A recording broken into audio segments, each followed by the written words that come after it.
So I'm going to be talking about this interesting little system, Urbit, that I and some friends have built. Urbit is a protocol, a language, an OS, a database, and a digital identity. No one has ever tried to build anything like Urbit before, and Urbit is completely open source and patent-free. Urbit is a whole new computing and networking paradigm that many of you know I've become very interested in recent months, really recent years. Urbit helps make decentralization easier.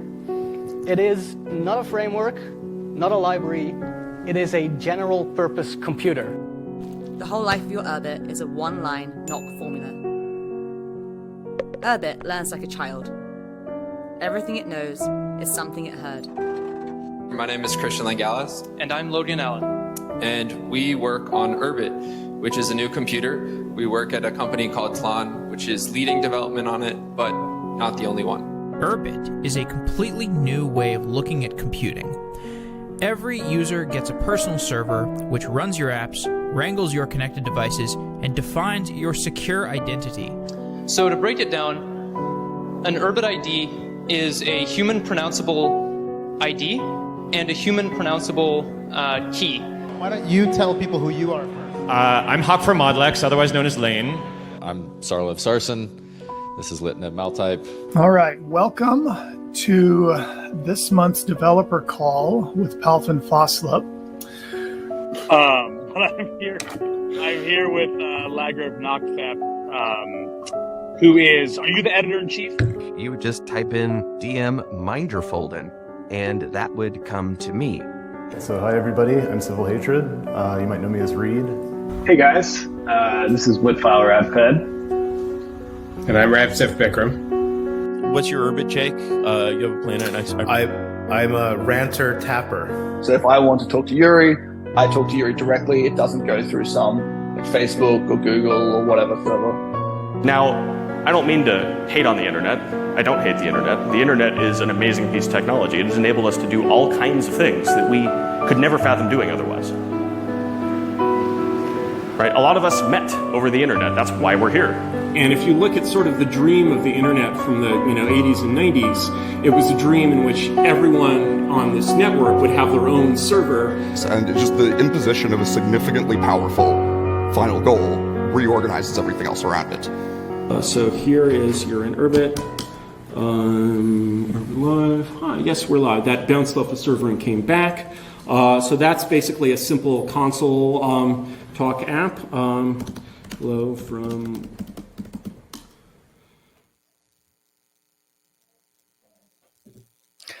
All right, welcome everybody. And thank you, Glueware, for that that piece of retro Urbit throughout the years nostalgia.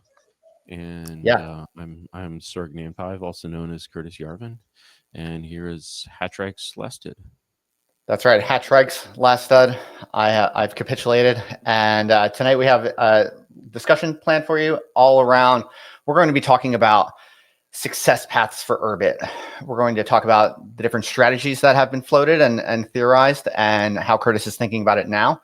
And we'll also be talking more about blockchains and address space. So I will turn it over to Curtis. I want to apologize to everyone for a little, if you were planning to watch on YouTube, we are not streaming on YouTube, just so you know, but this is streaming on Twitter. And as always, we're going to be fielding questions exclusively from the Urbit community on the radio app.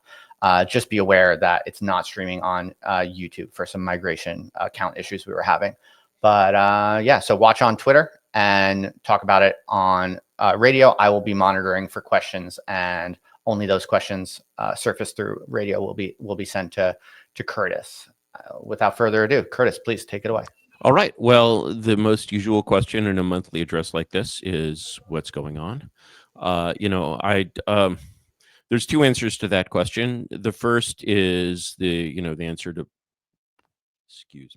what I'm doing, at the UF. The other is the answer to what everyone else is doing. What I'm doing is basically could be categorized under the general description of diplomacy and fundraising.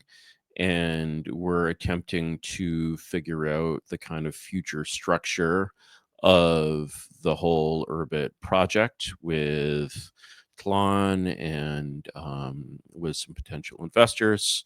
Nothing to report about that. What fundraising and diplomacy have in common is that the less you say about them, generally, the better.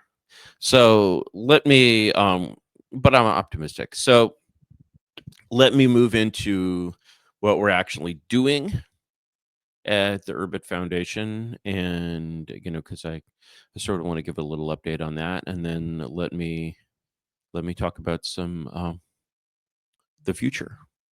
So the first, as for what we're doing, we have basically people working on 3 separate things at the moment. Recall that we're just like, okay, what is a picture of a like normal Urbit user experience look like? And in some ways, that question was a little bit unanswered from the perspective of what happens when I just want to go and log into my Urbit and see all my Urbit stuff. And so the area that we're working on there principally is like essentially a login with your ship and ticket login that leads straight to one thing modern computers can do, which is store secrets and passkeys. And so the experience that you want is essentially you're confident that you own your Urbit so long as you remember or otherwise store your ship and ticket. You log in with your ship and ticket. That ticket immediately gets stored in a passkey or stored encrypted with a passkey. And then remembering it is a matter of sort of brain wallet work. So we're working a bit on some SSO stuff to kind of make that happen, to make other apps basically able to use your login in a kind of sign up with Google type kind of way. And that's kind of one area of engineering effort. Another area of engineering effort that's probably more relevant in the short term is working on blockchain stuff. We continue, nothing that I want to announce at the moment. We continue to work on various kinds of blockchain improvements, most notably a universal Urbit bridge. And the idea of the bridge is that the Urbit namespace is great and wonderful and will be the decentralized identity standard of the future. And therefore, it really should be possible to take your blockchain identity to any chain. In a way, like when you look at the present, to get deep into the weeds of how we do this blockchain stuff at the moment, of course, Azimuth, the Urbit namespace, the fundamental PKI was actually in the there was a pre-blockchain iteration that was basically just kind of a giant mempool, and then the blockchain was invented, so we put these things on Ethereum, and then the rent was too damn high, as some have said, on Ethereum, and so we created this cool thing. The word naive actually kind of misstates its sophistication. We said, okay, well, Urbit is a computer anyway. So what we're going to do with Ethereum is we're just going to basically put the transactions in a big list that's on Ethereum. And then if you want to find out the current state, you can read the transactions off the list. And that's something that's called the naive rollup. And, the way Urbits work really right now is that you go and talk to your Urbit goes and talks to Infura, and the ETH Watcher app goes and gets the current PKI from Ethereum, and then applies all this whole sequence of transactions, and then reconstructs its own complete copy of the PKI. There are perhaps some flaws with that process, but whatever.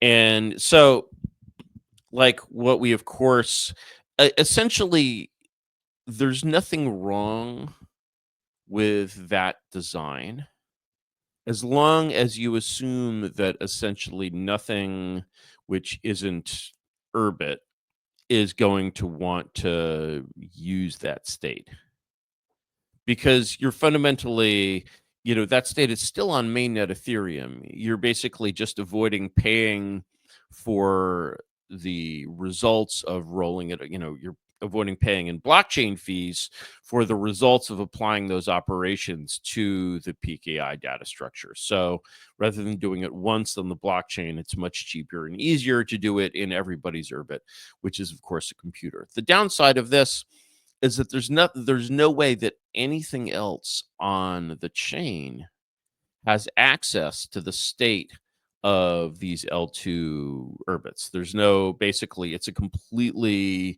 internalized within Urbit structure. And so if you're assuming that there's no interaction between Urbit and, some consensus system on which these Urbit identifiers are meaningful, then that's fine. However, if you want to have some interaction between, for example, if you want to write something like an ENS resolver, suddenly you have to deal with the reality that this data is not actually accessible because it's tied up in a list of contracts and or a list of transactions. And so it's kind of, when you say, okay, rather than doing this, we are going to build a universal bridge that basically bridges Urbit to essentially any consensus mechanism, probably including Bitcoin, and can even bridge back from that mechanism so that you sort of don't disappear down into one hole in this very complicated blockchain world. So of course, that bridge, like the roll-up, is something that every Urbit ship that consumes the PKI has to know about. I'm really not sure that every ship should be evaluating the PKI state or should even contain a complete copy of it. I think they should be querying their sponsor. That's one of the things the sponsorship hierarchy is for. But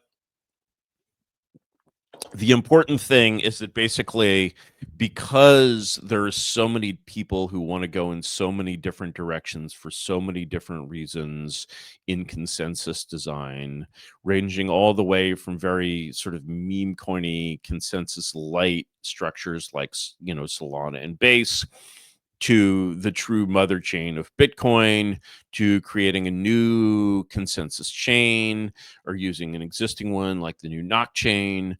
There are many, many, many people who want to take basically this Urbit consensus in different directions. And after wrestling with that, both political and technical for a while, I was just like, we have to be able, the namespace is kind of the center of the engine here.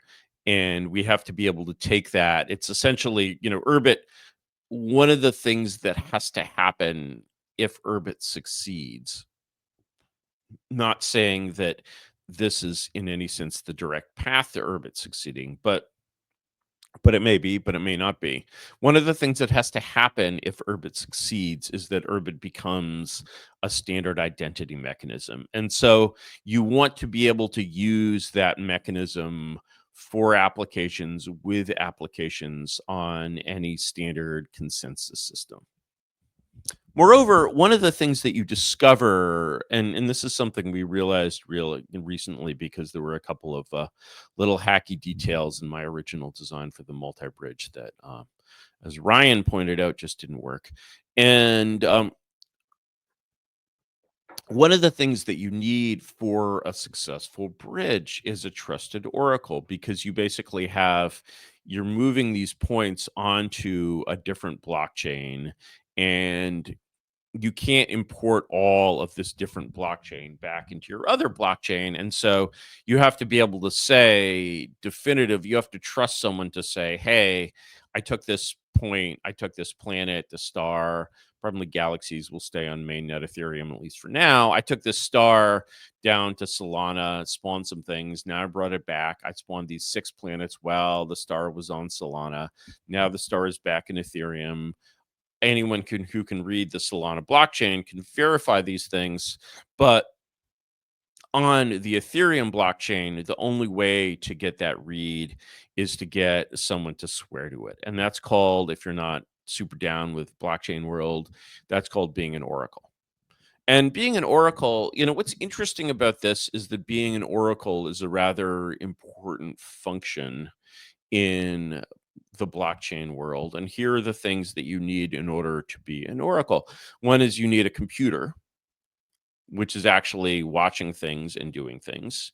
Two is that computer needs to be, and the security of that computer needs to be, and also the motivations of that computer need to be very well trusted. Well, one way to do this in the context of Urbit, specifically applying to bridges, but not just to bridges, is to say that when you basically, in order to, who do we trust to say that, hey, these things happened when this star was hanging out, slumming it, if you'll, Solana people will excuse me, slumming it on the Solana chain. I love Solana for what it is. I hear that all the servers are in Amsterdam or something like that, maybe in somebody's like back room. But you know what? The rent on Solana is not too damn high. And so in any case, who do you trust there? And because Urbit has this complicated, heterogeneous hierarchical structure, there's kind of an easy answer to that. You trust a galaxy, which at least in theory is and actually also in practice, is quite an expensive thing. Moreover, that galaxy, which you can basically, put at stake, you can basically hold the galaxy hostage for its good behavior as an oracle, is also a computer. So you kind of solve that one. And this idea of this computer that's well secured and that has an identity, which by definition is well guarded simply because it's expensive. Of course, the more expensive it gets, the better this works. And then you add a third factor, which is you say, well, who decides if this galaxy has done something wrong? Well, in some cases, it's actually possible, to answer that question. So you can, if I, sign with this galaxy, which is on L1 Ethereum, if I sign a statement that something happened on L1 Ethereum and it didn't actually happen on L1 Ethereum, then we can slash that galaxy, slash being a technical term for destroy or burn or reward, or participant. We can blacklist, we can damage the value of that galaxy on L1 Ethereum. But, we can't validate that automatically if it's an event on, say, Solana. And this is where, again, having a working governance mechanism in Urbit comes in, because you basically say, if your galaxy is held hostage, then actually the joint body of the Galactic Senate can vote to slash you. And in fact, Ryan Master Malwal came up with a really nice design for that, which I will not elucidate here because we're running out of time. But in any case, what you realize is that basically just, that sort of semi-decentralized, semi-hierarchical structure of Urbit, is designed to resemble, people call it like digital feudalism. It's designed to resemble many real-world human systems of governance. And the fact that you basically have this body, the Senate, which actually exists, which actually makes decisions and actually functions. And there's simply no way that if some galaxy was like colluding to double spend Urbits, and that the Senate would not vote to sanction it. So you really have a very high level of sort of governance security there, of kind of real world governance, where you're just like, I don't know why. Like the Senate has every incentive to keep this alive. The fun thing about this is that basically, if you have this kind of oracle with a kind of fairly sound technical and political structure, there's a lot of other things that oracles are useful for reporting on, which are not the structure of the Urbit contract on Solana or whatever. It's actually a pretty important business function in a blockchain world. For example, you could be reporting NFL scores, so election results, whatever, right? There's a whole world of Oracle services out there. And so actually it's kind of, it sort of points to, yet another direction in which basically you'll see this system working economically and politically as it matures. All right, that's the blockchain and side of the thing. Again, many token things that I can't really talk about. And finally, we have the user interface team, and the user interface team is sort of examining. I guess you've seen people who follow this have seen the demo of like Piraeus, the zooming AI. That's sort of being worked on. But let's zoom ourselves like really far back out, and instead of talking about what this team is working on right now, let's talk about sort of kind of visions of what we're doing with this tool. Because one of the things, and I think a lot of the diplomatic conversations that I've been having have sort of helped me realize this really very important division between two kinds of users and two kinds of growth strategies. Because there are essentially two growth strategies. To live, everything has to grow, and everything has to improve, everything has to get better, or else it dies.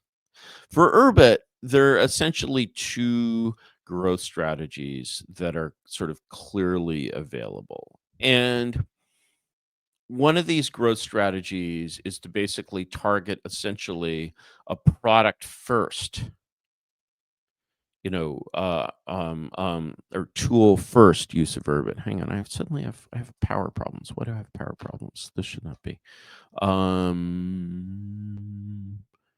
This is plugged in. That's plugged in. I'm sorry, folks. Give me 1 second. I gotta adjust some interfaces here. I think that should go directly to there.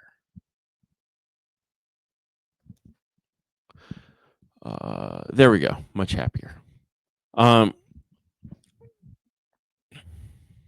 So essentially, like when you look at the kind of product first, where you're basically saying, here we have this thing, Urbit, or Urbit is part of a stack anyway. This is a user experience that basically we want to offer, an end-to-end user experience that we want to offer to the world. And when we look at the set of customers for this, it's basically like everyone who wants to talk to their friends. There's another way of expanding this, of growing Urbit, and that's essentially the socially driven path. And the socially driven path basically says, here we are, we're using this product, we're using these tools, we're using these same tools, but we're here because we want to be part of the future. We sense that basically this system is somehow the operating system for tomorrow. And given that it's the operating system for tomorrow, we want to be here. We want to be pioneers. And we like the people we meet here. It's a fun place. It's a cool place to be. It's a cool place to hang out. It's a cool place for people who care about the technology. It's a cool place for people who are just cool. It's a society, right? And it's like the early internet. It's a society, and it's not representative of all of the world, or all of even a certain social class, but it's a society, and growing Urbit mainly consists of growing that society. And in other words, growing the set of people who care about Urbit, rather than growing the set of people who use Urbit. Because for example, when you use any product, when you use your iPhone, okay, do you really care about Apple? No, you don't really care about Apple. You just like using an iPhone. And some people care about Apple, but that's actually the Apple has a cult, but it's a very weak cult still, and it is certainly, people are not using iPhones because they're in the Apple cult, even though iPhones are kind of clunky and lame. they would just stop using iPhones. So the level of cult energy that's driving Apple is relatively low. That is the case for most normal product experiences. People use them because they're good products. And that is clearly where that endpoint of Urbit is something people use not because they care about Urbit, but because Urbit is the right thing for them to use. And not even because they care about being part of the society, but just because it's a great tool. From the perspective of the tool, this is where we want to be. This is basically, that's the success, or that's of course one of several success points. I mean, it's like when you look at the growth of a society, Blue Sky out there as a society, Blue Sky is growing by 1 million users a day. It's not because the tool is so particularly great. It's an almost slavish Twitter clone, but it's growing because people want to be part of that society, and God bless them for wanting to be part of that society. I'm sure it's a great society. And so we're not, Urbit is simply not Blue Sky. It's a different society. And so, the fact that, for example, to be much more concrete, if you look at the tool set that Blue Sky, which is a decentralized system, offers, I believe that you could basically theoretically, just as Blue Sky is very much a progressive 2010s flavored platform with very intense progressive moderation, you could build using Blue Sky itself. You could build a Mormon Blue Sky with intensely Mormon moderation, such that anything that was blasphemous or anti or un-Mormon or whatever, zap, your account is gone. Just as Blue Sky has even borrowed the Twitter permaban. What else can it do, right? So you could imagine using this somewhat decentralized system, obviously decentralized in a much more primitive sense than Urbit, but still decentralized, to create Mormon communities, conservative communities, Islamic communities, as well as progressive communities. But actually, when you go to Blue Sky, there's only one thing: there's a progressive community.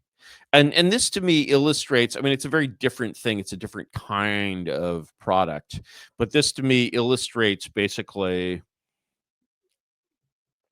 how, what it takes to sort of, leap over that final bar of the product really transcending and surpassing the sort of the community that it came out of. And I believe that that's a necessity. I believe that that's the correct dream.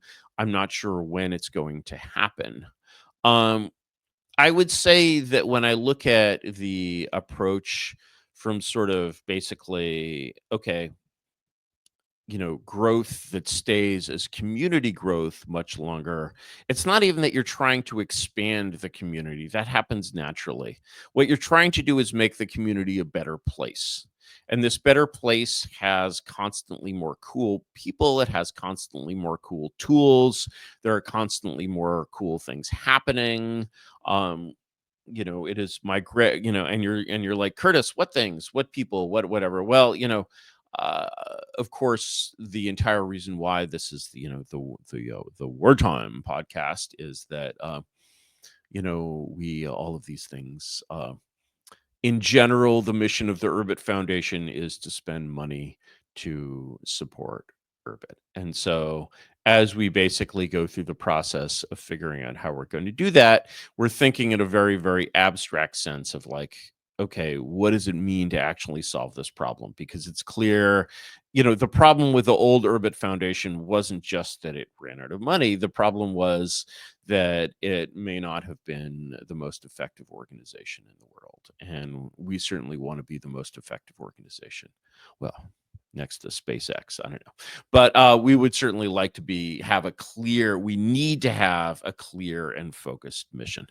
And so when you look at the mission of basically, we're going to take Urbit, this little colony of the present, that has kind of thrust itself into the future, and kind of treat it like early New England, and just watch it sort of grow larger and happier and healthier and bigger and better as we steward everything that's associated with this community, the blockchain contracts, the operating system research project.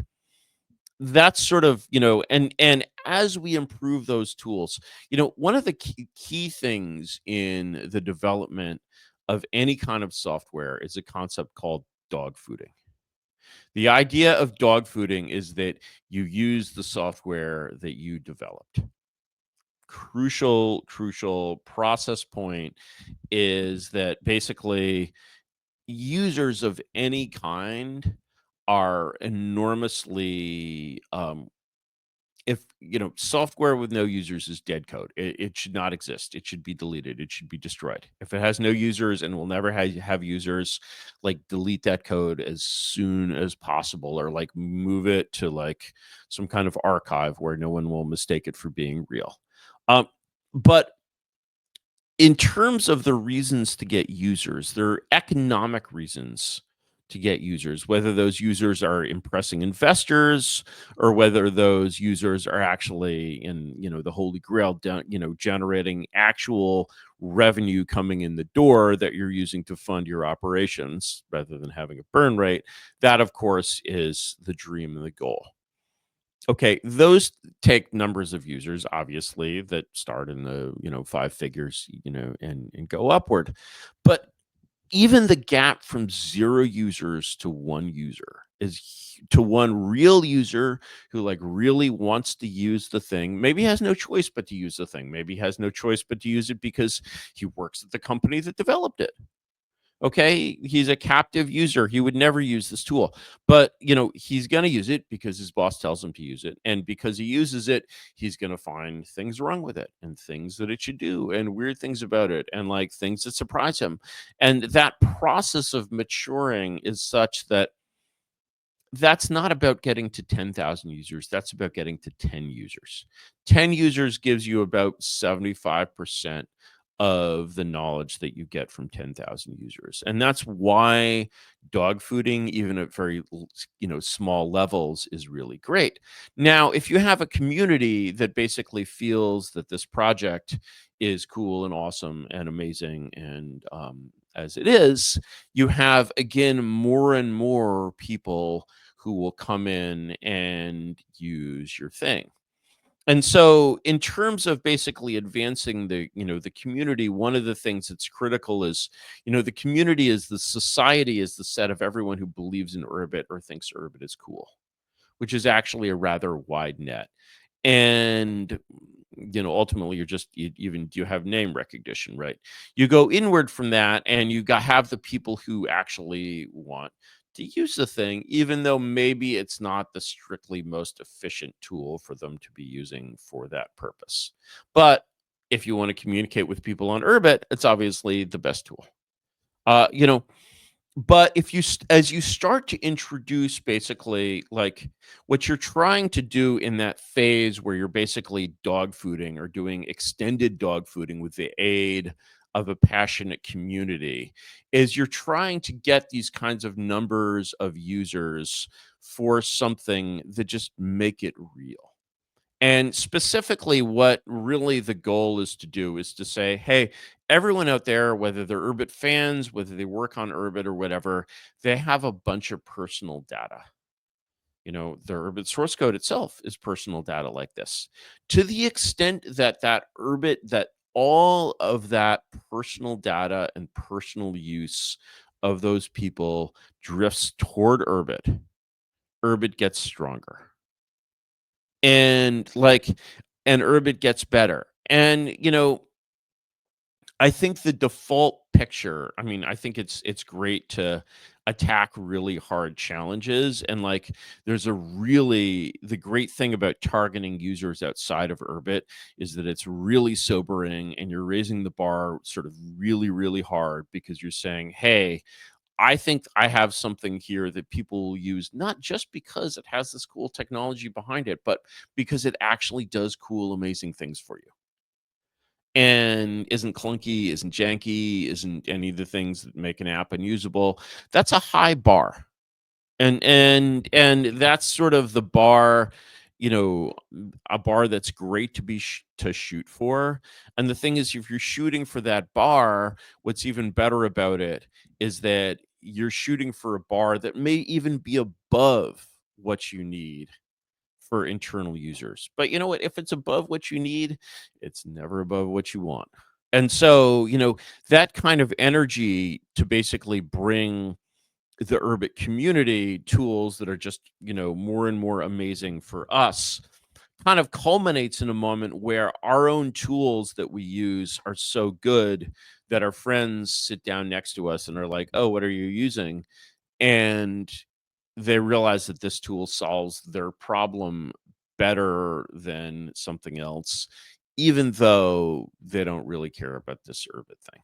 That's again at the point where you reach basically kind of flashover, is that for something like, there's no mystery as to how you go viral. You need if you all remember COVID, anyone remember COVID?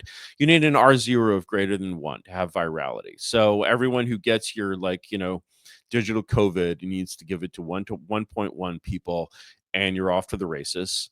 And then, you actually need to infect people with it. Even if you have an R0 of 1, 1.2, you're going to have an R0 of 15, you're not going to give everyone this disease if your thing stays in a locker. And so what happens in this growth path is that once you just keep focusing on tools for the users that you have, who are your community and the people that you're bringing into that society, eventually that society has just such good tools that people outside the society or in different societies are like, wow, I could build a completely different society on these same tools. I could use these tools without being part of the society. I could use these tools without caring about the society. I could even join the society, but dilute it by not caring about any of the things that other people in the society care about. That's the point where you get, sort of where the product begins to pull people in to the experience. That is really the point where you get the hyper growth that we're headed for in the long run. I just think we need to get there. And getting there basically means growing this community year after year with better and better tools, and really caring. And because this is one of the flaws of both, employees and fans, is that they often don't complain enough. They're often kind of satisfied with, okay, this is the clunky thing that we use when we're in here. Oh yeah, this is how you work around this bug. Oh yeah, you have to, it will just freeze, but you have to reload the browser occasionally, and then it works fine. And you're just like, oh my God, and that is really demoralizing and really slack. And I think that there's a lot of places where it's easy for things to get too slack in a project like Urbit, especially when the NFT market loved us back in 2021. I think that generated a lot of sort of the wrong kind of peacetime vibe. We've talked about it that before in these discussions, but I think it's really important to basically be like, Urbit needs, it's no secret, it's no mystery that Urbit needs people to believe in us, and you should believe in us because we're real and because we're growing, and we basically have to know the real state that we're in. And the real state that we're in is very much that we're dogfooding this thing into existence. And we always want to sort of break open new paths and new ways of driving that dogfooding. So essentially, one of the differences, and I was going to describe what the Sky team, or the Piraeus team, or whatever we're calling it these days, doesn't really matter, is doing, and that led me down a little bit of digression. But what I wanted to say is that that distinction between basically sort of pushing for more aggressively for normie users who are really pure customers versus basically pushing, product focused versus you might say religion focused, growth, because really something with as long-term a vision as Urbit basically has to be a religion. And so when you look at basically what you kind of need for the product-faced growth, you're left with basically sort of a way of thinking which really actually kind of has to be separated from the religion, which is one of the reasons why it's important that we have these two entities, Tlon and the Urbit Foundation, and it's important to kind of keep them. We're still working out what these lanes exactly are, but I think it's important to kind of keep separate lanes there. And clearly, when you look at, sort of the lane of people who are just like, I have a phone, I want an app on my phone that will do certain things in certain ways, it is a non-starter for that app to be something weird. And a general purpose computer, is inherently weird. So there was a great debate, really. Those of us who are Gen Xers remember the 90s like they were yesterday. Man, I was there. I could almost step right back into the 90s. And in the 90s, or maybe even in the late 80s, there was a very influential book by someone named Don Norman, and I believe it was called The Information Appliance. I'm pretty sure that was a Don Norman idea. And the idea of the information appliance, which was a physical idea, and as a physical idea totally did not pan out at all, is that basically rather than having general purpose computers all around everywhere, we should have special purpose information appliances like, the housewife, because this is the 90s, the housewife should have, rather than a computer in her kitchen, she'll have a recipe machine in her kitchen. And there are various ways of general purpose computing is intimidating, it's complicated, whatever. It won in a way because we all have phones and tablets, and these are general purpose computers every bit as much as our desktop, and we know it. But these general purpose computers actually have a usage model which is much more reminiscent of the information appliance. And so, when you open your phone, for example, you see, what your each of those apps is an information appliance. It is not a space that you fall into, which is a computer of its own. That would be weird. It is an information appliance which does one thing in one way. Even what they call in China a super app like WeChat, and definitely Talon is very much going in the direction of like the long-awaited prize of who is the Western super app. I think is something that is a very very reasonable direction to pursue on top of Urbit, which is after all a server. But still, WeChat, although it embeds a lot of functionality within basically modular structures in WeChat, WeChat is not the only app you have on your phone if you're Chinese. And so, it's an appliance. It's a custom thing. It's one way. Can be a very deep and very powerful appliance, but it's still an appliance, and that is the right metaphor for something that you see as secondary to your phone, because what you're using when you use one of these appliances, and let's not overlook, even though Tlon is very much focused on the messenger, it's easy to imagine a world where there are actually multiple information appliances all accessing the same Urbit. So it's just like you have a bunch of apps on your phone. Some of these apps talk to some backend server, which is under the control of the app developer. That's the old way to do it. And have a random identity on the developer site, and some of them basically have a backend on your personal server, and you can basically give them the name of your personal server, and it will put you in control of your data, which is cool and right and good. And maybe you never think about it beyond that. maybe you're a user of all these things that share the same identity space. Maybe it never even exposes that identity to you. Maybe it's not even a social app. So why would it need to? It's just saying, hey, we can put the back end for these things on your personal server, and that relieves you of worrying about a lot of different weird things. And as your personal server becomes a normal thing and not an experimental thing, right? Which is, of course, the point that the kind of giant chicken and egg problem of system software is getting to. The point is basically that way of working coexists, and specifically the Talon Messenger as a standalone iOS app coexists perfectly well with the view from the personal server side that, hey, I want to log into this thing, and I want to see all of my Urbit data in this space, and I'm Sarg Namtiv. I want to log into Sarg Namtiv and see everything Sarg Namtiv.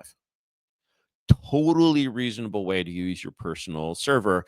It so happens that way of using your personal server corresponds much more closely to the people who are basically Urbit fans. Not saying that Urbit fans can't use apps that really feel like iPhone native information appliances. They can, they should. That can coexist perfectly well. Same Urbit, same everything. But actually, if you're kind of a nerd and you're just like, oh my God, I could be in control of my everything, you're just more likely to want to go in through that dashboard interface, and you definitely need it to exist. And, going in there will make you feel that cool feeling where you're just like, wow, this is a real thing, and it's a computer, and it's mine, and like, oh my God, it's full of stars. Right. And so those are very different experiences, and those very different experiences are going to last, in my view, a relatively long time in Urbit's relatively long path toward total world domination. And I think, if I were a natural, huckster,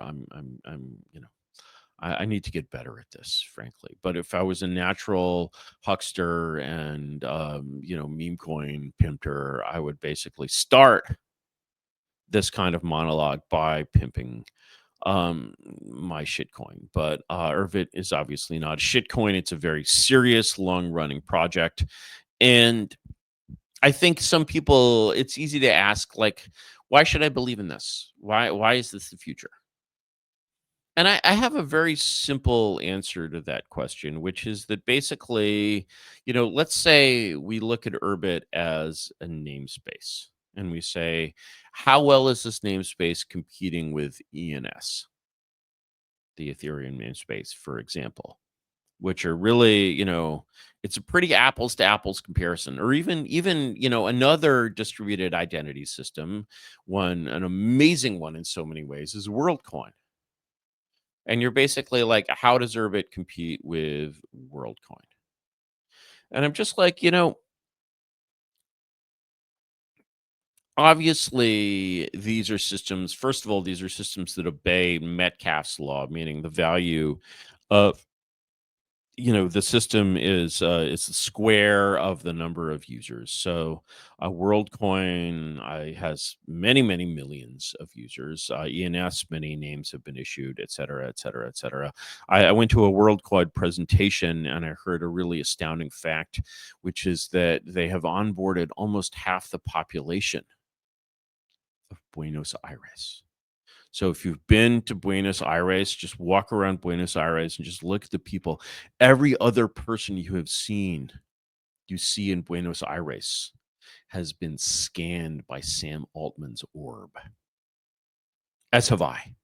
So I went through the WorldCoin experience, and so basically, and the way they get these adoption rates is, if the business model is they created a coin, WorldCoin, or just World or something. I don't know what creates demand for WorldCoin. It's not at all the same thing as like WorldCoin identities in any sense, but they somehow keep this coin up, or maybe they just buy it. And then when you don't get paid for getting your face scanned, but the owner of the orb does. And so the orb is this resource generating asset because, you're some random Argentinian dude and you're getting paid to scan half the people in Buenos Aires, which is great, in a way, except that you don't really have, 5 million users in Buenos Aires. You have 5 million like paid installs in Buenos Aires. So, WorldCoin, whatever it is not the society of the people who are Sam Altman cultists. It probably should be, or I think it should be, because I think Sam Altman is amazing, and I think WorldCoin should be full of people talking about Sam Altman or whatever, but it's just not. It's 5 million paid installs. And so there's kind of a point there, and the point is that you created all of these identity systems are doing this really strange thing of creating an identity system which is not a society.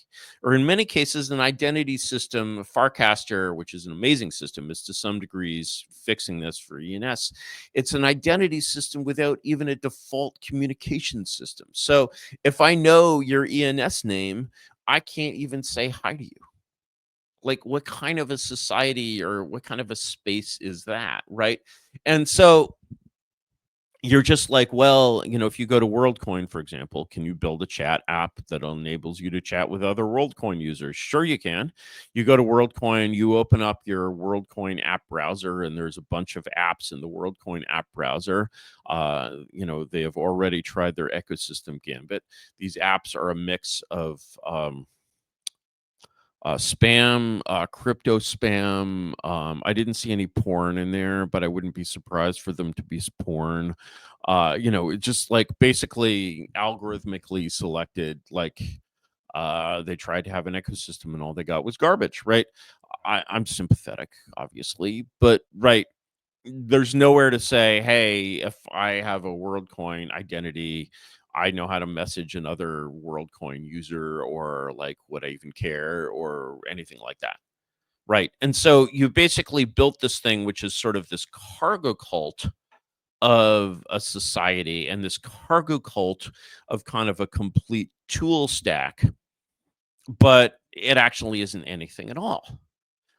Let me mention sort of, so one of the things I say is basically you'll never be able to make a phone call to an ENS address, because that would require every ENS address to have a default service stack that behind it that in some way provided the service of you can make a phone call to that.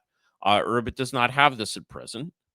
Urbit should. And when Urbit ships it, it will be like, oh yeah, obviously you can make a phone call to any planet, and they'll pick up if they can. And it will actually send a notification to your Tlon Messenger app on your phone, and your phone will buzz, and it will be like somebody wants to call you on Urbit or on Tlon. Probably more on Tlon in this case. And that will be something that is available. That will be something that works for everyone who has an Urbit.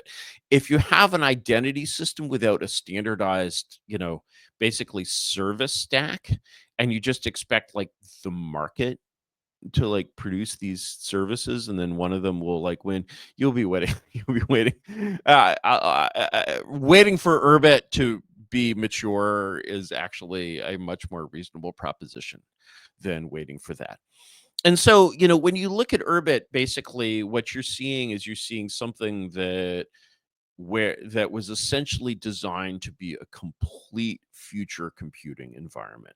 You're just like, and here's one of the tests that I use for like, are you imagining a sort of a complete future? Because I don't think anybody thinks the way we basically do consumer computing today is right. I think everyone thinks it's obviously wrong, and the solution should be something like Urbit.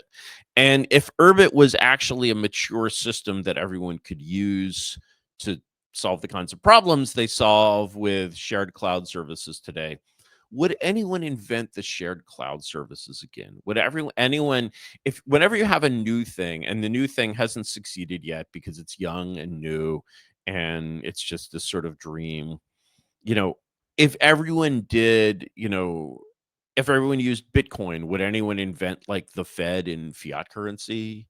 No.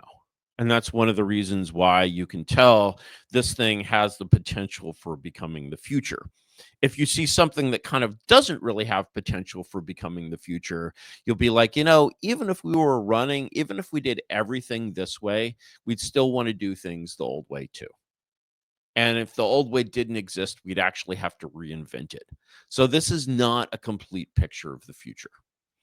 And so when you look at other things that are basically competing to solve this immense problem of what is the future, what is the stack of the future, what is the way people solve these problems in the future, you basically don't really see anything else which has even close to a similar layer of traction and comprehensiveness. You have this odd situation where this is an extremely long-term project. And so looking at it and evaluating its potential requires a really rare level of ability to speculate on the future.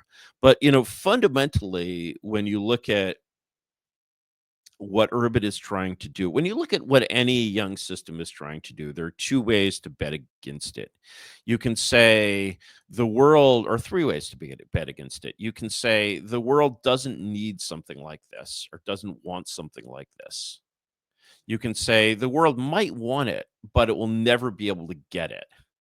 And you might say the world will want it and get it, but it will be a different thing than this. That is the thing that the world actually wants and gets. And, when you look at all of these numbers in the case of Urbit, you're just like, yeah, I think it's incredibly hard to reboot the entire software infrastructure of the world the way we have.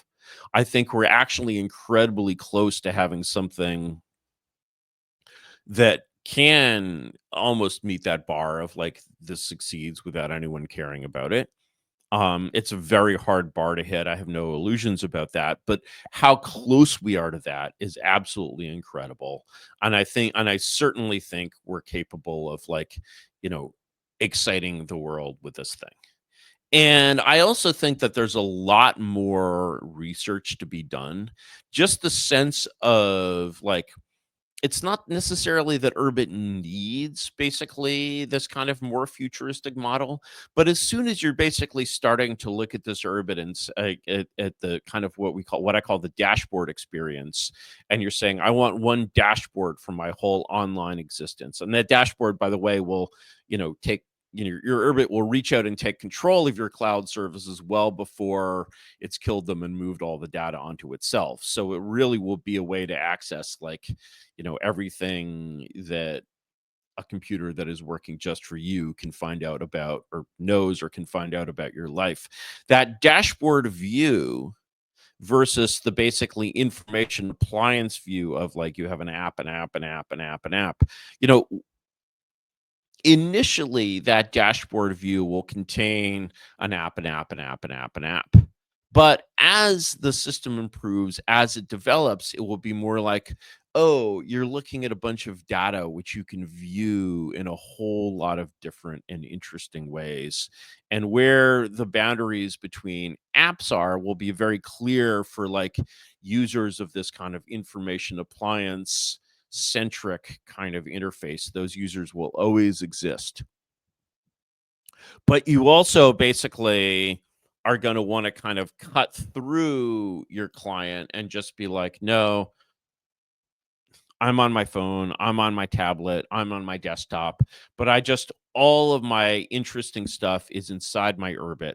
And I just want to basically cut through the iOS interface, or God help me, the Android interface, and be inside that. And so in the really, really long run, when Urbit is really, really dominant as this is the place where your data lives and not in a bunch of random app vendors like backends, then you kind of get this tension between the information appliance way of using Urbit is natural for your phone, but it's unnatural for Urbit. And the Urbit way of using Urbit, the dashboard way, is natural for your Urbit, but slightly unnatural for your phone.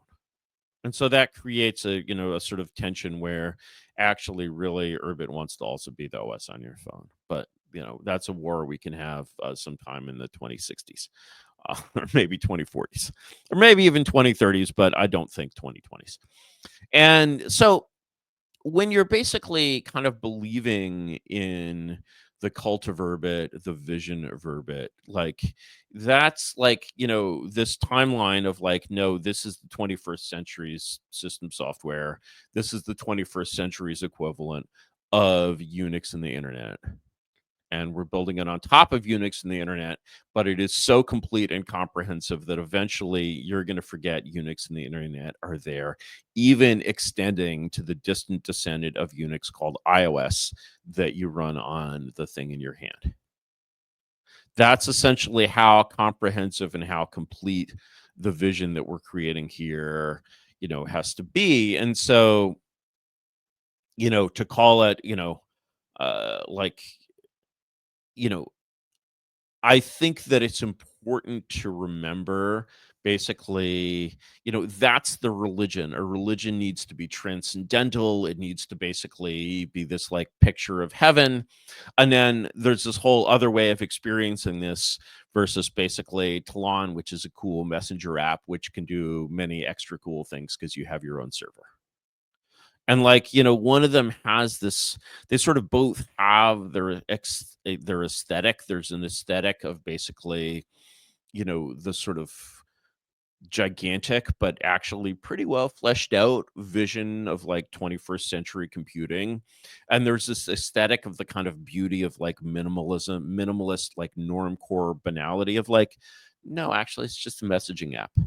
And one of the things I think, and maybe I'll close with this, one of the things I think about why it's hard for people to understand Urbit in some ways and understand its power and its potential is that we've been asking people to kind of to understand a quantum juxtaposition of these things, where kind of in one way it looks like, well, this is just a messaging, app, and another way it's like, well, this is this sort of grandiose vision, and it kind of wants to be both of these things at the same time, and so it doesn't like it's not clearly visible as either. Whereas when you open a messaging app, okay, the interface might be a little different from Signal or iMessage, but you recognize what you're using.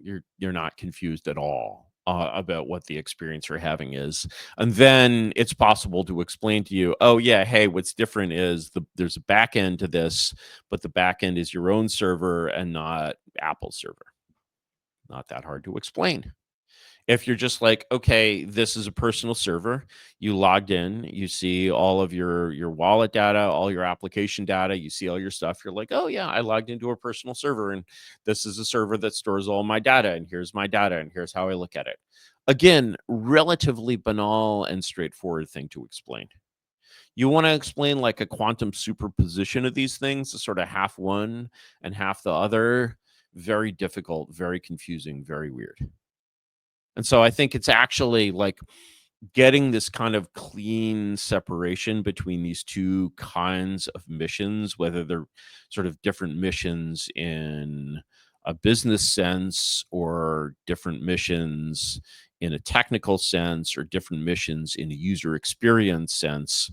I think, once all this stuff is sorted out, like I think it'll just be a lot clearer. It'll be a lot easier for people to believe in Urbit. And of course, getting people to believe in Urbit is my job. And the best way to get people to believe that Urbit is real is overwhelmingly to make it real, and also to show it as what it really is. All right, thank you guys for watching this address, and check back next month. How was that for you, Hatrix?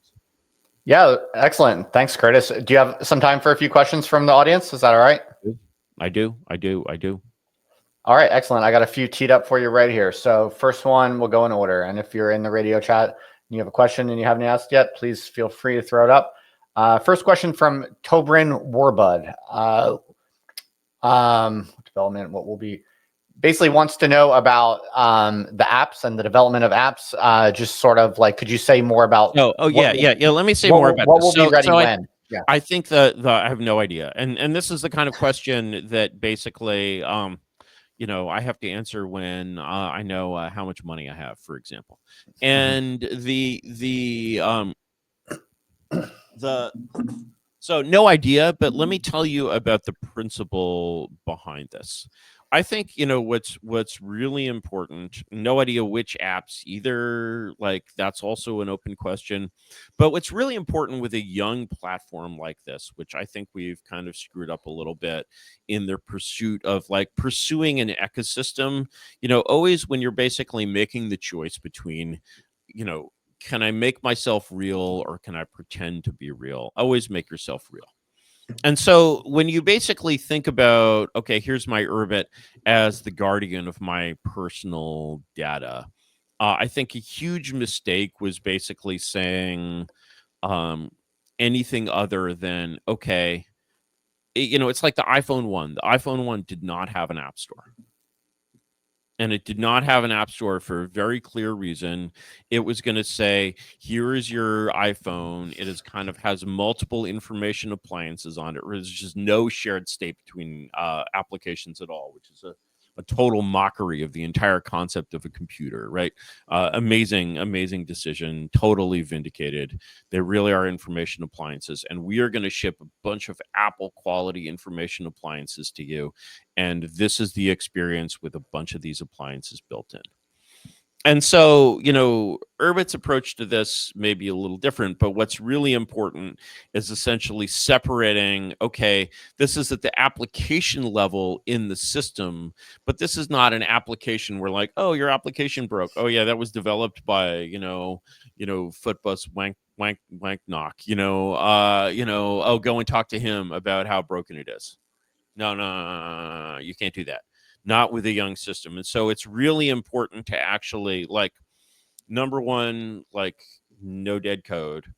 Number two, it's really clear what is a kind of part of the core distribution, even in the dashboard mode, what is part of the core distribution and what is like something that you can sideload that somebody's playing around with.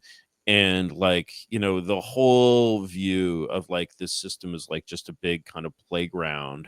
Like the playgrounds never get anywhere, and so basically having a little bit more of that top-down discipline.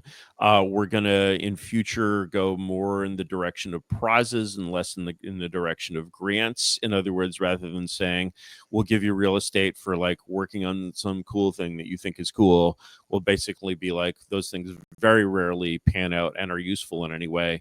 But what we actually have is we need this, and we need this component written to this standard. I don't even like paying people for progress payments. I think you should only get paid when your stuff is done, and done to a really obsessively high standard. And, whether that's done in-house, how that's organizationally structured, that's the kind of thing that you need to ship, where you're basically like, the first two things that you need to ship are, number one, the messenger and the console. Okay. Anything beyond that is like, but everything should come up to the standards of that core. And so when you think about basically even a dashboard thing, it still in a way is an appliance. It still says, this is not a thing that runs a bunch of apps. This is a thing that does 5 things. And so it's really important to have that kind of like really top-down obsessive standard of quality going on. And that's a very different approach from the way that the old UF was doing it, which I think was LARPy. Cool. Interesting. Prizes. Very cool. And I guess this is from Tabnike's Riddle, but it's a related question, a little bit more specific. They say, would be good to get a status update on Piraeus. Could you say more about how that's going in particular? Yes, we're still, look, this is a prototype that we're messing around with. This is not something that you're going to log into and be using tomorrow instead of Landscape. Landscape and Piraeus basically do the same thing of multiplexing applications. Landscape does it in a wonderfully stupid way. And moreover, the whole experience of you log in with your ship and ticket is, as many have pointed out, demanding from a security point of view.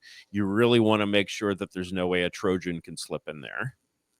And so it takes a really, really tightened down, well-audited structure to be able to offer that service and basically that model of like, bam, you're in, right? It's also the way it should work. And so likewise, again, with the wallet aspect of Piraeus, wallets are non-trivial. I mean, we're basically like, let's be clear about what we're doing here. What we're doing here at the UF is basically trying to figure out what the future structure of this project will be while we basically make interesting prototypes that help us make those decisions. But don't mistake that for anything but a prototype. Like, we don't sell prototypes as finished software here. That's not what we're doing. Gotcha. Okay, great. Question here from Nullset. Would be interested in any information you could share about physical ID distribution. I love physical ID bit distribution. I love basically putting the idea of selling Urbits on scratch-off cards. I would note that for the one thing I would note is that if you distribute a planet as a ship and ticket pair, you really do want to rev that ticket as soon as you get your ship because of the risk of some kind of supply chain attack where the ticket is copied. But the thing is, if you actually rev your seed as soon as you get it and just switch your ticket out, you have like a boot ticket, and then you're like, okay, write your new ticket in this spot. You still have this amazing, and then if also while running your Urbit, it does the same thing that Signal does and basically prompts you to remember your ticket. It's really not that hard to remember, not much harder to remember than a 4-digit PIN. And because it has sort of more memory palace qualities, that has more, it's really not that hard to remember. And it gives you this sort of great feeling once you have that remembered of just like, there's no way this could ever go away. Whereas whenever you have like, any other kinds of accounts, you're always just like, what if what if my email is stolen? What if, even when, most people from most things, I think they should link their authentication to their email, right? And then they should basically two-factor the wazoo, up their email. But like this idea that I can have this blockchain system with basically what is the best brain wallet in the world goes fairly well with the like, oh, and here's an interface that I can just enter where I see all of my digital stuff. Okay. And I think that's a compelling combination, but it takes a lot of locking down. Yeah. Okay, cool. Fair. Question here from Litneb Maltype. The question is, if we fear a Gaul app boneyard, why is a non-Gaul app more inclined not to die if abandoned by its developers?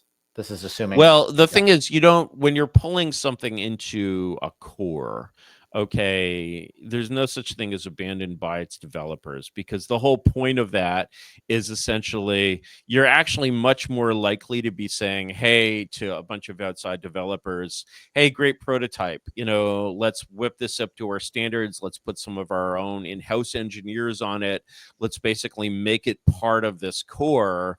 But the thing is, it actually it's pulled in and it becomes a contribution which is actually no longer owned by you.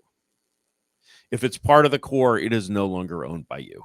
And so, right, it's open source, right? And so like you might be paid to work on it. Somebody else might be paid to work on it. I don't know. But like, it has to be up to the standards of that like core distribution, because it's like, one of the things about dogfooding is that people can come in and dog food stuff with low expectations, and then they're like, it's fine, it's fine, it's fine. And so you always have to be careful where you're, to always be like ratcheting up those expectations so that you don't get this phenomenon of people being like, oh yeah, occasionally have to hit the reload button. And then, basically you've created this invisible wall against newbies, because the newbie comes in and doesn't reload the thing and is like, oh, my Urbit froze, it's broken. Like literally when I was onboarded, as I started back at the UF, I hadn't, I'd really been rigorously separating myself from Urbit for a few years. Like, I would have given up if somebody hadn't been there to hold my hand. I probably would have given up. Okay, so a lot of room for improvement here, and like, a lot of room for improvement, and yeah, we're just, I have a question on this. So I understand all the problems with the various apps that have been made in the wild that ended up going nowhere. But like, is there not some value in that stuff to be cleaned up and repolished? So you mentioned a minute ago, like that a wallet is a non-trivial, development project. Of course, but like wallets have been made. Like surely some of that code and that development. Wallets have been made. I'm actually talking about the Piraeus approach is not a wallet inside your Urbit which has your keys. It's actually, for the moment, just a blockchain only thing, which is a slightly different kind of tool. Both could exist. And so it's more to the point of just like when you're like, thinking about the system as an operating system with apps causes a lot of damage at this phase.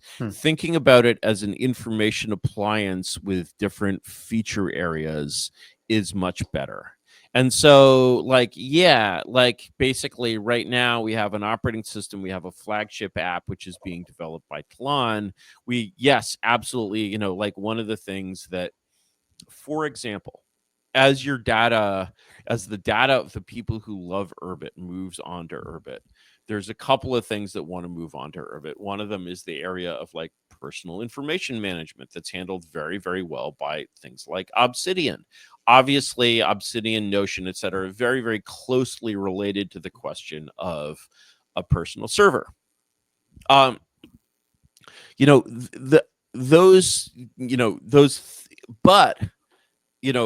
once again, when you ship an Urbit with something like Obsidian on it, you're not like LARPing this world in which you're Apple and Obsidian is Obsidian, and you're just like, we shipped this thing, and oh look, this thing that does a thing like Obsidian runs on it. No. That is basically, we'll get there, but it's running before you walk. It's running before you crawl, and running before you crawl has been basically a big failure mode around here for a while. The strategy has to be one of basically realistic patience. Frankly, this thing has been going in the long duration. This thing has been going up and to the right for 20 years plus. It's going to keep going up and to the right. And so making sure it keeps going up and to the right, and just understanding where you are in that. And where we are in that is we are ready to produce a thing. We already have a thing which its fans can use for messaging and conversation. That's already a real working thing. I'd love to have one or two other real working things in there. Personal information management may be an example of that. I don't know that for sure. But the thing is, basically, the features of that whole system have to come as like a single core that basically does a few cool things. Okay. It is not ready to be a sort of generalized platform in that sense yet. And it was just a significant mistake to take it in that direction. Okay. All right. Fair enough. But yeah, up and to the right. That's what we want to hear. Let's go. Question here from, all right, we got Malware Fotbell. The question is, what can I do to help Urbit? What can you do? You can, well, maybe that's the best one to pause on at the moment, because actually designing the ways in which our fans, I was just tempted to use a line of our president's, which is a stand back and stand by, but we won't go there. But the thing is, basically designing the best way to use that fan energy productively is really, really important, because we've designed a lot of ways to use it unproductively. And when you use it unproductively, people burn out because they're basically spinning their gears in ways that are not in contact with the real world. And so when you're basically looking at that, it's like, you know what it's like? It's like, the sort of the real 1.0 of like the dashboard mode, not Galen's Talon's messenger mode thing, whose 1.0 is coming up, but the real 1.0 of like a working dashboard mode. It reminds me of one of the great OS projects, one of the great failed OS projects of the past was something called General Magic. And General Magic was like the iPhone 10 years before its time.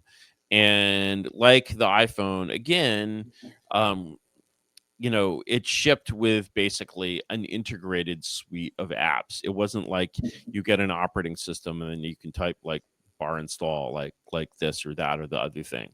And designing that integrated multi-purpose product is what will come first, what will come second there. That basically, we sort of could pick a resource level out of the air and say, hey, actually, we're gonna but the reality is, like, there's actually a lot of different resource levels that work well for that product. So figuring out that, how to do that is going to have to be a complicated and interesting conversation. But essentially sorting out the kind of future structure of Urbit organizationally, and especially the kind of difference between product tool versus religion, or like information appliance versus dashboard, like figuring out the big questions is what can I say? I'm sorry it's taking so long, but I'm very, very eager to get to the end of this process. I mean, would you go so far as to say that at the current moment, people should not be telling their friends about Urbit? Or like, how do you think you should? They should be telling their friends that Urbit is cool and that they can play around with Urbit and that there are cool people on Urbit. And they should not, and that they can learn many of Urbit's cool technologies. And it's really, really fun to basically learn Hoon and all of those things. They should not be telling their friends, like, here's this project that needs you for the future of humanity. Here's how you can pitch in and help. Actually, you probably can't pitch in and help really effectively until we've organized the system much, much better. But you are certainly welcome to believe. You can come in, you can sniff the roses, you can play around with the cool tech, you can have a lot of fun out here. And that's the reality of the system. Fair. Yeah. The Tlon app works quite well. People who haven't, it does. The latest, get it from, it's got good onboarding. It's got good, it's a solid, and it's going to get better. Yeah. If you haven't used it in a while, get it on your phone and message people on it. I think if you haven't looked at it in a while, you'll be pleasantly surprised, I think. Awesome. So let's see. We got a question here from Tab Nike's Riddle. I am interested in the ways in which UF, Tlon, and the various other organizations building Urbit interact to shape the design of Urbit itself and the effects that has on the speed and clarity of development. Well, you should be interested because you know what, Tab Nikes? It's very interesting. All right, maybe one more, and I really should go. I've got family. Okay, you got it. I only have one or two more on the list. Can we do two, or you want me to pick the best? We can do two. We'll clear. All right, here we go. Palnex Pidpeck. Question is, how is the Urbit Society going to accrue the elite community that will be convincing enough for people to join, despite competition like Substack, Telegram, and X? Well, that's a good question. The answer is that there's one secret weapon that basically Substack, Telegram, and X don't use at all. And that weapon is curation. And maybe I'll leave it at that. Okay. All right. I like it. Short and sweet. Final question, Curtis. And thank you for your time this evening. This is from Soglet Tabnut. Question is, how do you see confidential computing being utilized in the future of Urbit? Not just encrypted enclaves, but also remote attestation. Could galaxies implement full chain of trust and remote attestation to become trusted oracles? Absolutely. And so I encourage everyone who's interested in confidential computing as a kind of future Urbit thing. Apple, just for the purposes of doing AI on your data, Apple, but I think also because they can and it's freaking cool. Apple has implemented, big company, Apple, trillions of dollars. Okay, anyone want to give me trillions of dollars? Like, call me up right now. Apple has implemented an amazing confidential computing backend. And if you Google Apple private computing, you'll basically see them talk about that entire structure in detail. And the thing is, from a hosting service, like, you're just like, why did Apple do all this work? Why does Apple work so hard to ensure that Apple itself cannot read your iMessages, except under certain circumstances? But they would really rather not be able to read them at all, honestly, because if they can read them, they can be told to read them, and they would rather not deal with that. And you wouldn't rather not deal with that. And so essentially, like, basically the cool thing about confidential computing is that it basically solves a lot of problems for a hosting service. And, the most important thing, by the way, in introducing confidential computing structures is basically, and this goes with sort of, community quality, is that basically one of the, and this is little talked about, but one of the things you want to do in these environments is you actually want to drive away actual criminals. Because you have a system, once these technologies are available, people just have to, adjust to the reality. Like, the cat and mouse game of cops versus robbers is still there as technology changes. But the thing is, if your technology is in practice used first by the robbers, the cops are going to shut down the whole technology. What you actually need to rely on is, number one, don't attract these kinds of users. One easy way to not attract these kinds of users is to tell people that your system is not secure, which is always a very easy thing to say for any security professional, is to say, we're messing around with security, but the system is beta, don't trust it. Actually, crooks, like really genuinely bad people, are actually they do two things. One is they're very conservative. They trust basically crooked systems that work. And two, that they know about. It took them a long time to even start using Bitcoin, and then they didn't start using them. A lot of them got busted due to that, because they actually thought it was private.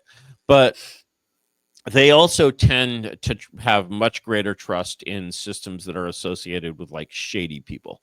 You might think, as a security nerd, that people doing security questionable things should want, like, really good security, but no, actually they want to be involved. They would much rather use, like, EncroChat or something written by, like, some crazy, Dutch hacker who is part of the heroin industry, than use, like, Signal. And I guarantee you Signal is, I actually have a lot of people disagree with me. They're like, the CIA is involved. I'm like, I actually think Signal is secure.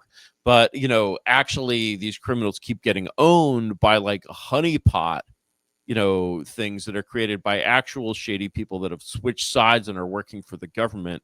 And so they keep getting honeypotted by this stuff that comes from shady people, because they trust shady people so much more than non-shady people.